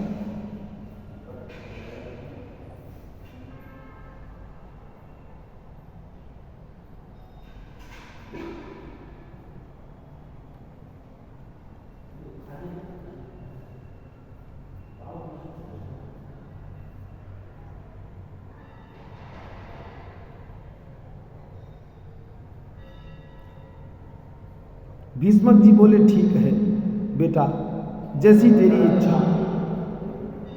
पर रुक्मिणी जी के कान में जब ये समाचार पड़ा तो परेशान हो गई। भगवान, मेरे मन में तो कोई और बैठा है और ये मैं क्या सुन रही हूँ। भाभी जी के सामने रोते रोते मन की सारी बात कह दी। भाभीयों ने समझाया, बहन ऐसे रोने से काम नहीं चलेगा, जल्दी कुछ करो, कुछ न बने तो कम से कम एक पत्र ही डाल दो। ठीक है। रुक्मिणी जी ने कलम उठाकर तुरंत एक बड़ा सुंदर भाव भरा पत्र 7 श्लोकों में लिखा और एक ब्राह्मण को बुलाकर प्रणाम करके कहा, महाराज ये पत्र नहीं मेरे प्राण समझो, ये पत्र नहीं मेरे प्राण समझो, शीघ्र मेरे प्राणनाथ प्रभु श्री द्वारिकाधीश के पास जाकर ये पत्र प्रदान करो। पंडित जी पत्र लेकर वेग से दौड़े और द्वारिकापुरी के दुर्ग में प्रविष्ट होकर पहुंचे। दरबार में जैसे ही ब्राह्मण को आते हुए देखा कि भगवान ने खड़े होकर स्वागत किया। आइए आइए पंडित जी महाराज, आपका स्वागत है। बड़े आदर के साथ हाथ पकड़कर अपने अंतःपुर में ले गए, स्नान आदि से निवृत्त करवाकर सुंदर भोजन कराया। भोजन आदि से निवृत्त करवाकर जब ब्राह्मण देवता विश्राम करने लगे तो चरण दबाते हुए भगवान बोले, पंडित जी अब बताइए। ब्राह्मण जब भी मिलते थे तो भगवान सबसे पहले यही प्रश्न करते थे, तुम्हारा धर्म कर्म ठीक चल रहा है, तुम्हारे धर्माचरण में कोई विघ्न बाधा उपस्थित तो नहीं हो रही। ब्राह्मणों का यही कुशल क्षेम है, ब्राह्मणों के कर्तव्य में बाधा उत्पन्न हो, यही सबसे बड़ी पीड़ा ब्राह्मणों की होती है। धर्म कर्म ठीक चल रहा हो तो फिर कोई चिंता नहीं। भगवान कहते हैं, जो राजा अपने राज्य में ब्राह्मणों की सेवा करता है उस राजा से मैं भी प्रसन्न रहता हूँ, और जो ब्राह्मण संतुष्ट रहता है उसे तो मैं सर्वस्व समर्पित कर देता हूँ। बोले वृंदावन बिहारी लाल की जय। भगवान कहते हैं, जो असंतुष्ट है, अनेक लोगों का राज्य वैभव भी मिल जाए फिर भी परेशान रहता है। आप कौन से गोपनीय कार्य से आए हैं, सबसे पहले ये बताइए, कृपया बताएं। पंडित जी ने तुरंत रुक्मिणी जी का पत्र निकालकर भगवान के हाथ में थमा दिया। जल्दी से पढ़ लीजिए महाराज, समय बहुत कम है, पत्र पढ़कर आप सब समझ जाएंगे। भगवान बोले, पंडित जी आप ही सुना दीजिए। पंडित जी बोले, महाराज आपका प्राइवेट निजी पत्र है, राज्यसभा में कोई राजनैतिक पत्र नहीं है जो सबको सुना दे। भगवान बोले, ब्राह्मण आज तक कोई भी रहस्य मैंने अपने ब्राह्मणों से कभी नहीं छुपाया। इस पत्र में जो भी रहस्य है आप निसंकोच को ले और पढ़कर सुनाइए। पंडित जी ने पढ़ना प्रारंभ किया। पत्र में लिख रही है, सूत्रा गुणान भव सुंदर सुंदरताम ते निर्विश्य कर्ण विवरई हरतो अंग तापम रूपम दृशादृश मता मखिल लाभ लाभ। रुक्मिणी जी ने 2 संबोधन किए, हे अच्युत, हे भुवन सुंदर, आप त्रिभुवन सुंदर हैं। आपकी महिमा मैंने बहुत ज़्यादा सुनी है, देखा कभी नहीं, पर आपकी प्रशंसा सुनते मेरे हृदय पटल पर आपका एक सुंदर सा चित्र अंकित हो गया है। मैंने अपने हृदय में एक काल्पनिक चित्र बना लिया है।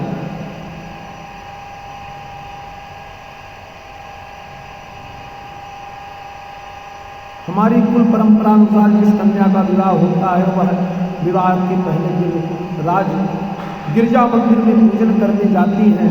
उस परंपरा अनुसार मैं भी सखियों के साथ जाऊंगी, तो उसी मंदिर में आप दर्शन देने पधारिएगा। महाराज की सारी बात बन जाएगी, कोई झगड़ा नहीं होगा, और कहीं आप समय पर मुझे लेने नहीं आए तो इतना याद रखिए, प्रभु मैं 100 जन्म लेने को तैयार हूँ, पर विवाह करूँगी तो केवल आपके साथ ही। पूरा पत्र ब्राह्मण ने सुना दिया। भगवान पत्र सुन के मुस्कुराते हुए बोले, पंडित जी जो स्थिति रुक्मिणी जी की है वही ठीक वही स्थिति हमारी भी है। ब्राह्मण चौके, महाराज आपकी क्या स्थिति है वह आप भी सुना दीजिए। भगवान बोले, संत ब्राह्मणों से रुक्मिणी के सौंदर्य की महिमा सुनते सुनते आजकल मैं भी रुक्मिणी के बारे में ही सोचता रहता हूँ।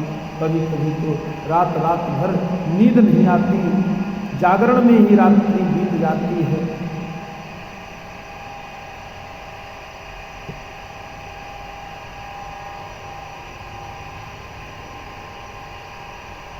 अब रुक्मिणी का एक एक क्षण युग के समान बीत रहा है। हे भगवान, इधर बारात भी आ गई, उधर द्वारिकाधीश का कुछ पता नहीं चल रहा। पंडित जी भी अभी तक नहीं लौटे, ना जाने क्या हो रहा होगा। वहाँ पर पहुँच भी पाए होंगे कि नहीं। रुक्मिणी बेचारी हाथ जोड़कर भोलेनाथ, भोले बाबा को याद कर रही हैं। हे भोलेनाथ, सोमवार को बहुत व्रत किए हैं, तुम्हारे व्रत अनुष्ठानों का पूरा फल चाहिए। आज सब देवता मेरे विपरीत क्यों हो रहे हैं। दुर्भगाया नमे धाका नानुकूलो महेश्वरा देवी वा विमुखा गौरी रुद्राणी गिरिजा सती। हे मातेश्वरी, हे गिरिजा मैया, हे रुद्राणी, हे भवानी, आपकी भी तो मैंने बहुत सेवा की है। आज मुझे अपने समस्त व्रत अनुष्ठानों का फल चाहिए। भगवती रुक्मिणी देवी देवता याद कर रही थी कि अचानक बाएं अंग फड़कने लगे। ओहो, ये शुभ शकुन हो रहा है। रुक्मिणी जी को शुभ संकेत मिलने लगे कि अचानक सामने से पंडित जी भी आते दिखाई पड़ गए। मंद मंद मुस्कुराते, डंडा घुमाते पंडित जी चले आ रहे हैं और आने वाले की चाल चेहरा से ही पता चल जाता है कि कार्य बनाकर आ रहा है कि बिगाड़ के काम आ रहा है। तो लटका हुआ चेहरा अलग समझ में आ जाता है। रुक्मिणी जी देखते ही प्रमुदित हो गई, लगता है काम बन गया। पंडित जी बड़े प्रसन्न नजर आ रहे हैं। दौड़कर ब्राह्मण को प्रणाम किया। महाराज जल्दी बताइए क्या समाचार है। महाराज जल्दी बताइए क्या समाचार लाए हैं। ब्राह्मण बोले, बेटी समाचार तो उन्होंने कुछ भी नहीं दिया। तुमने जिसे समाचार भेजा था मैं तो उसी के साथ आया हूँ। वे मंदिर में तुम्हारी प्रतीक्षा में है। अब तो रुक्मिणी के आनंद का पारावार नहीं रहा प्यारे, अत्यंत गदगद हो गई। ब्राह्मण के चरण में प्रणाम किया। इधर द्वारिकाधीश पहुंचे और प्रथम विवाह रुक्मिणी जी के साथ संपन्न हुआ। इस प्रकार भगवान के 8 विवाह हुए। इसी के साथ आज की कथा को विश्राम देते हैं। कल सप्तम दिवस की कथा में सुदामा चरित्र और द्वादश स्कंद की कथा के साथ साथ स्कंद पुराण की कथा के साथ कथा को विश्राम देंगे।